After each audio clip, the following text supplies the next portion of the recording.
Welcome to our video, where we'll be discussing the 10 worst NBA contracts currently in the league.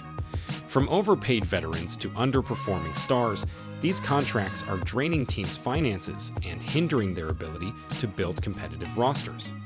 Join us as we break down each contract and why it deserves a spot on this list. Bradley Beal, 5 years, $251 million.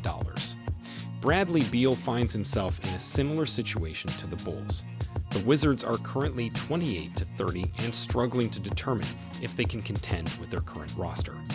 While they initially hoped to compete when they acquired Kristaps Porzingis, this pairing has yet to yield the desired results. Like Levine, Beal has yet to lead his team deep into the playoffs. Despite his undeniable talent and value to the franchise, the Wizards were never going to let Beal walk. He has the potential to become the team's all-time leading scorer. However, with Beal set to make over $50 million in 2 seasons, the team may face issues with depth and competitiveness. The Wizards are already struggling to win games, and as Beal's salary continues to increase and the team struggles to acquire new pieces, they may remain stuck in mediocrity without a lottery pick. John Collins, 5 years, $125 million.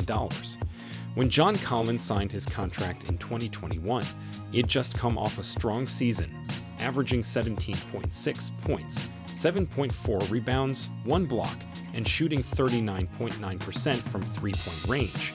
The following season, Collins' numbers dipped slightly, with averages of 16.2 points, 7.8 rebounds, 1 block, and a 36.4% three-point shooting percentage. While this decline was not too concerning, this year has been a different story. Collins' scoring average this season is the lowest it has been since his rookie year. His three-point shooting percentage has plummeted to a career-low 24.8%, which is concerning. It is possible that a coaching change could help, but if Collins continues to perform at this level and shoot this poorly, his $25 million annual salary is not justified. Kyle Lowry, 3 years, $85 million. The Miami Heat brought in Kyle Lowry to be the third piece that would help propel them back to the NBA Finals. Despite almost making it there last year, the team has been stuck in the middle of the Eastern Conference. While they have a chance to make it to the top 4 with their current 32-27 record, Lowry's contract has hindered their ability to improve the team. At 36 years old, Lowry's production has regressed, with his three-point shooting percentage being the lowest since the 2009-10 season. Additionally, his assists total has decreased by 2.2 from last year, the lowest it has been since the same season. Typically, players in their late 30s do not receive as much money as Lowry is getting.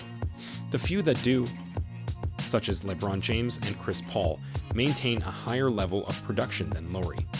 With a limited window of contention, the $29.6 million owed to Lowry next year could prove to be a significant obstacle for the Heat.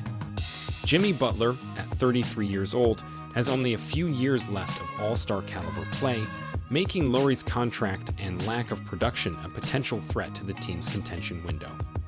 Davis Bertans, 5 years, $80 million. When Davis Bertans signed his contract extension, he was coming off a season where he averaged 15.4 points and shot 42.4% from beyond the arc. However, in hindsight, that contract has turned out to be a mistake. Bertans' production dipped the following year, with averages of 11.5 points and a 39.5% three-point shooting percentage. Since then, his playing time has significantly decreased, with last year seeing him play just half as much. The allure of Bertans lies in his impressive 39.7% career three-point shooting percentage. However, he is not good enough to play over 20 minutes a game and is essentially a one-trick pony. The fact that Bertans is getting paid over $15 million per year for his limited role on the team significantly hampers their financial flexibility. It also makes it difficult to trade him, as he has a player option that he is set to take in 2024 all in all. Bertans' contract appears to be a significant hindrance to the team's progress. Duncan Robinson, 5 years, $90 million.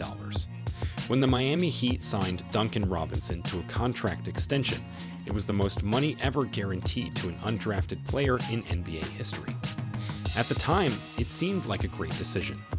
Robinson had averaged 13.1 points per game and shot an impressive 40.8% from beyond the arc. However, last year saw his numbers decline to 10.9 points per game and a three-point shooting percentage of 37.2%. This year, there is cause for absolute panic, with Robinson's scoring average being the lowest since his rookie season and his three-point shooting percentage at a mere 32.9%. This is problematic for the Heat for two reasons. First, the team has approximately $50 million locked up in both Robinson and Kyle Lowry, neither of whom are making significant impacts on the floor. Second, Robinson has 3 more years remaining on his contract, making it difficult to move him without sacrificing significant draft capital to package the salary for a player on a struggling team. With the Kevin Durant sweepstakes now over, Robinson is likely to stay with the Heat. The only hope for Heat fans is that he returns to his former self, as otherwise, the team will continue to pay him a lot of money without receiving much in return. Ben Simmons, 5 years, $177 million. Without question, this is currently the NBA's worst contract. While we can consider this a grace year for Ben Simmons, given that he was returning from a year off and recovering from a back injury, he is still receiving all-star money. This kind of money is expected of a player who will change the game. Instead, Simmons has more personal fouls, 139, than field goals made, 133. In other words, he is more likely to foul the opposing player than score himself. The Brooklyn Nets have lost Kevin Durant to James Harden and Kyrie Irving in the last year, but they still have Simmons. If anyone can figure out the plan for his role on the team, please share it. What we do know is that the Nets are paying top-tier money for a player who has made only 5 three-point field goals in his entire career. While Simmons was once a prime, all-defensive player, he is not even bringing that to the table now. The only hope is that Simmons returns to form with a full offseason to prepare. Even so, his current averages are similar to those of veteran players who typically play in garbage time, despite the fact that Simmons is playing 26.3 minutes per game. Unfortunately, this contract is practically untradeable, and it represents rock bottom for the former 1 overall pick.